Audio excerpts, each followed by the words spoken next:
Hej og velkommen til. I dag vil vi gerne forklare og bevise Euklids 9. sætning, som hedder at halvere en given retlignende vinkel.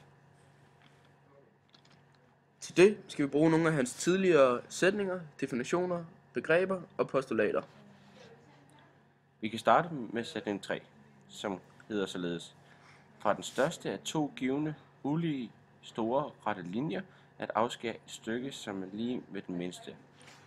Til det har han brugt definition 15, som siger, at en cirkel er en plan figur, der indsluttes af en linje, med den egenskab, at hvis der fra et bestemt punkt inde i cirklen trækkes rette linjer til periferien, er alle disse linjer lige lange.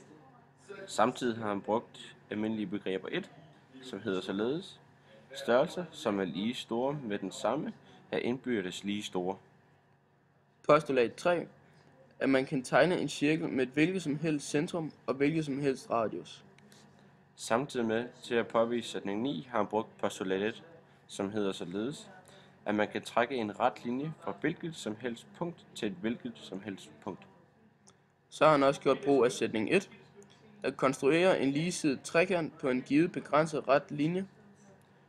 Til sætning 1 indgår definition 20, som hedder således: når tresidet figur kaldes den, der har alle tre sider lige store, en ligesidet trekant.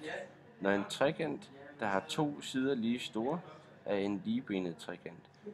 Og en trekant, hvor alle tre sider er ulige store, er en skæv trekant. Og igen har han brugt brug af definition 15.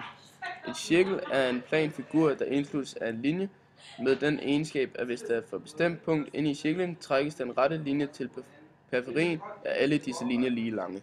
Samtidig gørs der brug af almindelige begreber 1, som også er nævnt før, altså størrelser, som er lige store med den samme, indbyrdes lige store.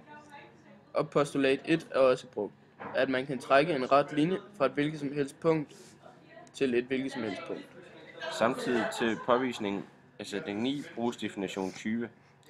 Altså, når tresidig figur kaldes den, der har alle tre sider lige store, en ligesidet trekant. Når en trekant, der har to sider lige store, er en ligebenet trekant, og en trekant, hvor alle tre sider er ulige store, er en skæv trekant. Sætning 8. Hvis to trekanter har to sider parvis lige store og også har grundlinjer lige store, så vil også de vinkler, der indsluttes af lige store sider, være lige store. I sætning 8 indgår der også almindelige begreber 4, som hedder således: størrelser, der kunne dække hverandre, er indbyrdes lige store. Sætning 7. Hvis der fra en linjes endepunkt er konstrueret to rette linjer til et endepunkt, kan der ikke fra den samme endepunkt konstrueres to andre rette linjer, parvis lige de første, til et andet endepunkt på samme side af linjen.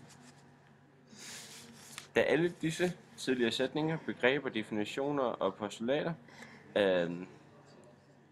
fortalt, går vi i gang med bevisningen af sætning 9. Vi starter med at tegne to punkter, og til det bruger vi cirkelværktøjet til at finde punkt C. Kan man pause her? Så har vi fået konstrueret trekant BAC. Lad der på A og B være valgt et vilkårligt punkt D, og lad der fra AC være afskåret AE lige AD, altså som tredje sætning også siger. Vi fjerner lige vores cirkel, og så trækker vi en grundlinje fra D til E. Og så vil vi finde F, så vi kan lave trekant DEF.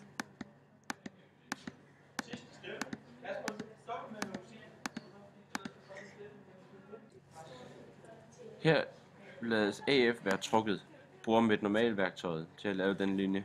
Vi påstår, at vinkel BAC er halveret af den rette linje AF.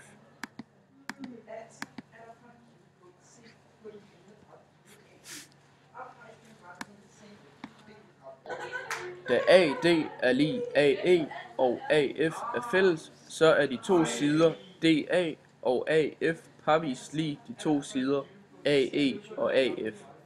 Og grundlinje DF er lig grundlinje EF, altså er vinkel DAF lig vinkel EAF.